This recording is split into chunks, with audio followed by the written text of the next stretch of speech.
नहीं बेचूंगा। बाल कवि बैरागी। परिचय। जन्म 1931, मंदसौर, मध्य प्रदेश। परिचय। जीवन के आरंभिक दिनों से ही संघर्ष को साथी बनाया। उन्हीं हालातों से प्रेरणा लेकर नंद रामदास बैरागी कविता के क्षेत्र में बाल कवि बैरागी के रूप में प्रतिष्ठित हुए। आप साहित्य के साथ साथ राजनीति में भी सक्रिय हैं। आपकी रचनाएं ओज-बूझ संपन्न हैं। आपके जीवन का संघर्ष जोश, ओज, हौसला और प्रेरणा शब्द रूप में कविताओं में ढल गए। आपने बच्चों के लिए भी बहुत सारे गीत लिखे हैं।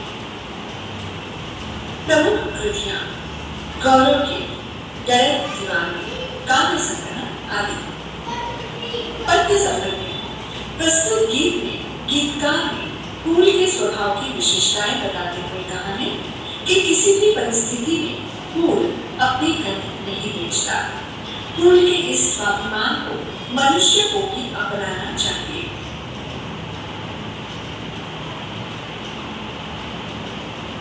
चाहे सभी सुमन बिक जाए, चाहे ये उपवन बिक जाए, चाहे 100 फागुन बिक जाए, पर मैं गंध नहीं बेचूंगा, अपनी गंध नहीं बेचूंगा। गंध मतलब महक, बास। फूल कहता है कि चाहे भले ही सारे सुमन बिक जाए या चाहे सारे उपवन भी बिक जाए, इतना ही चाहे 100 फागुन भी बिक जाए, फिर वो अपनी गंध नहीं बेचेगा। चाहे परिस्थिति प्रतिकूल हो या अनुकूल, वो अपनी गंध बेचने के लिए बिल्कुल तैयार नहीं होगा। वो अपने स्वाभिमान को मिटने नहीं देना चाहता। जिस डाली ने गोद खिलाया, जिस कोपल ने दी अपनाई, लक्ष्मण जैसी चौकी देकर जिन कांटों ने जान बचाई, इनको पहला हक आता है, चाहे मुझको नोचे तोड़े, चाहे जिस मालिन से मेरी पंखुड़ियों के रिश्ते जोड़े। ओ मुझ पर मंडराने वालों, मेरा मोल लगाने वालों, जो मेरा संस्कार बन गए, वो सौगंध नहीं बेचूंगा, अपनी गंध नहीं बेचूंगा। शब्दार्थ। कोमल मतलब नई कोमल पत्तियां। अरुणाई मतलब लालिमा, लाल।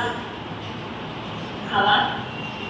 फूल कहता है कि पेड़ की डाली ने उसे अपनी गोद में खिलाया है और नई कोमल पत्तियों ने उसे लालिमा प्रदान की है।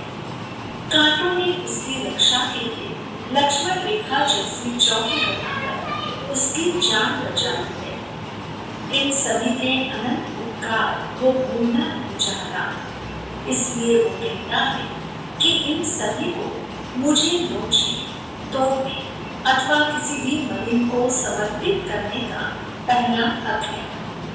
फूल उस पर मंडराने वाली तितलियों को और उसका मोल लगाने वालों को बड़े ही स्वाभिमान से कहता है कि उसकी सौगंध उसका संस्कार है। उसे वो कदापि नहीं बेचेगा, चाहे कुछ भी हो, पर वो अपनी गंध नहीं बेचेगा। मौसम से क्या लेना मुझको, ये तो आएगा जाएगा, दाता होगा तो दे देगा, खाता होगा तो खाएगा।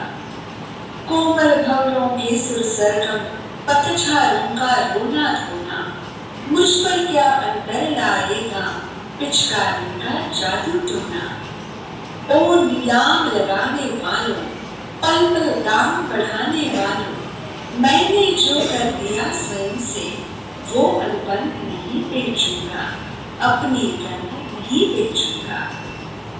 शब्दार्थ। अनुबंध मतलब समझौता, प्रतिज्ञा पत्र। भावार्थ। फूल कहता है कि उसे किसी भी मौसम से सरोकार नहीं है, क्योंकि मौसम तो आते जाते रहते हैं। जो मौसम उसे प्रफुल्लित करेगा उस दातारूपी मौसम से वो सब कुछ प्राप्त कर लेगा, और जो मौसम उससे कुछ लेकर जाएगा उसे वो नष्ट करेगा। उसे अपने ऊपर मंडराकर गीत गाने वाले भंवरे तथा पतझड़ के रोने धोने से भी कुछ लेना देना नहीं है।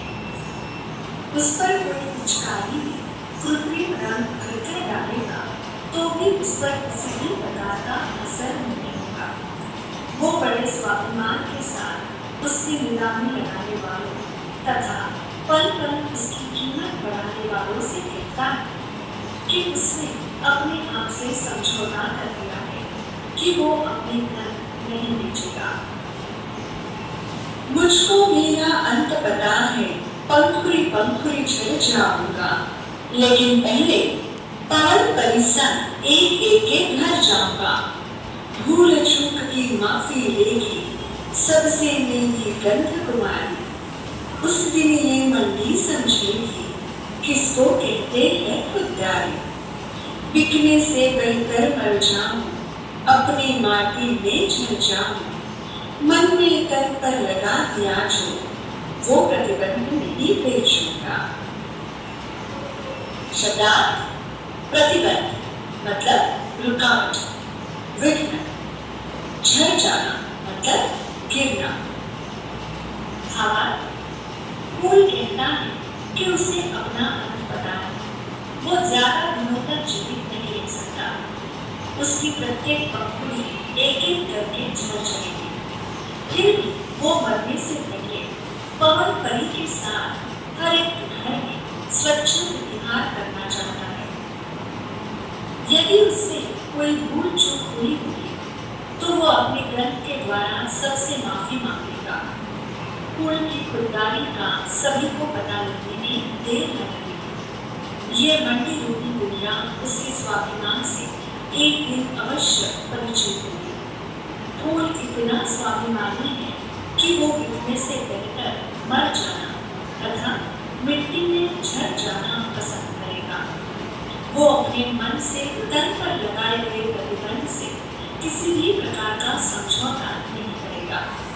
वो अपनी धन हर एक